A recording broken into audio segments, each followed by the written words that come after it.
Okay, I am gonna record a quick tip for you guys. Today's a pitching tip, just because pitching is a lot harder this year in MLB The Show, especially because Pinpoint's a little busted compared to years past, and also um, hitting seems to be a little easier this year. So I'm gonna record a pitching tip for you guys. I guess this doesn't really matter that much, but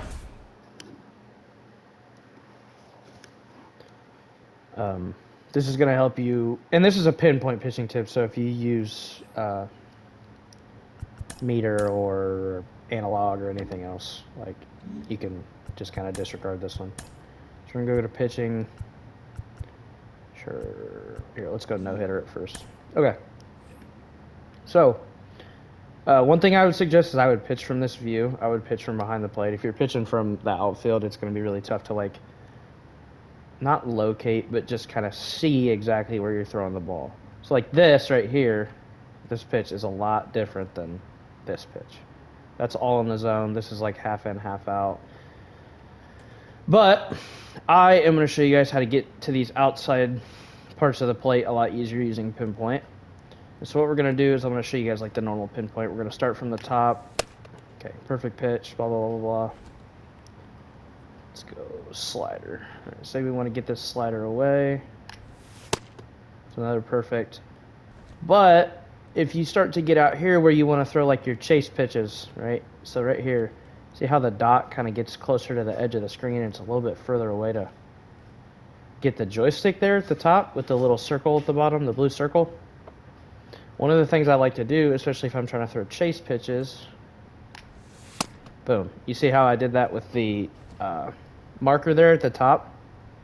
So I'm going to do my Pinpoint, and then I'm going to move it off to the side, right?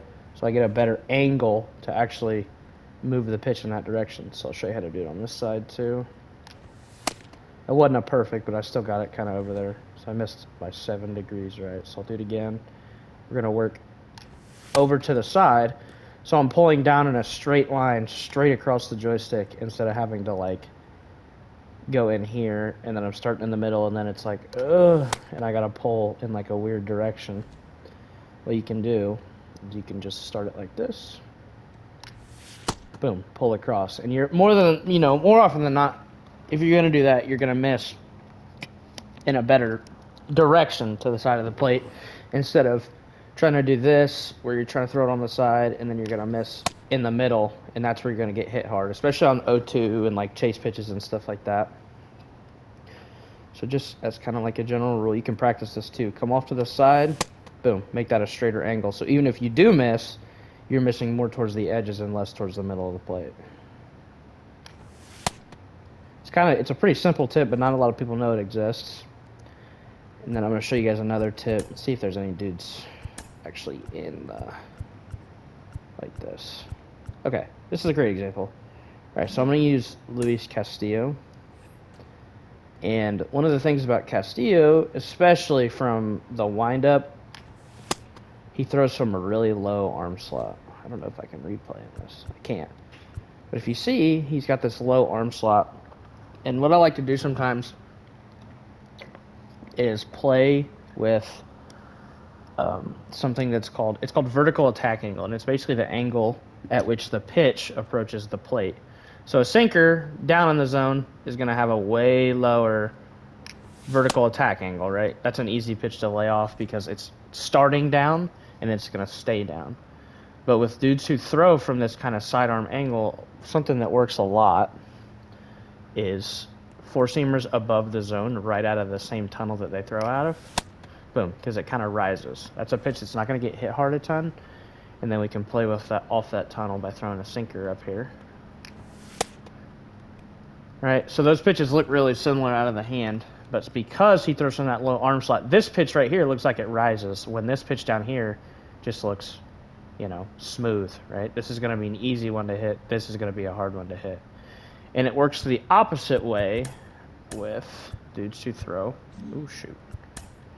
Dudes who throw way over the top. I don't know if there's any on here. One of my favorite examples of this was last year with Bobby Miller. He threw like way over the top. I think Freed's pretty over the top. Is this pitch right here, because it has a high vertical attack angle, is going to be really hard to... Yeah, he throws pretty over the top. You get a lot of swings and misses below the zone because he throws over top, and this pitch comes down real hard, looks like a strike, and then it's going to be right below the strike zone. It's kind of a complicated concept in terms of pitching. And also, you know, it plays better with a 12-6 if you throw from a higher arm slot and stuff like that. So that's just something to consider. You know, if you have a guy like Yanir Cano in ranked who throws from that lower arm slot, like a pitch you'll get swings and misses on is going to be a pitch that looks like it rises. So throwing higher in the zone is going to be better with him. And then did you throw over the top, you're going to get a lot more swings and misses on pitches down, and, you know, people are going to beat the ball into the ground because it's coming from such a high angle, and it's so hard to get on top of the ball or below the ball when it feels like it's coming down from the fucking roof. So, as a general rule, sinkers down. And also, you can still get away with dudes like with Freed throwing sinkers up, right? Because, I mean, sinkers up always work. But just as a general rule, if you want to get ground balls with dudes that throw over the top and swings and misses from dudes that throw over the top, throwing your sinker down here is going to be super helpful. And obviously these always work. But these are going to be a little easier to hit from dudes that throw over the top just because it looks really flat from there, right? From here, when you throw these down here, it's going to have a lot more bend to it because he throws more over the top. Okay? That's just a quick tip with, you know, fastballs and stuff like that, and how to get more swings and misses while you're playing on ranked. All right, thank you guys.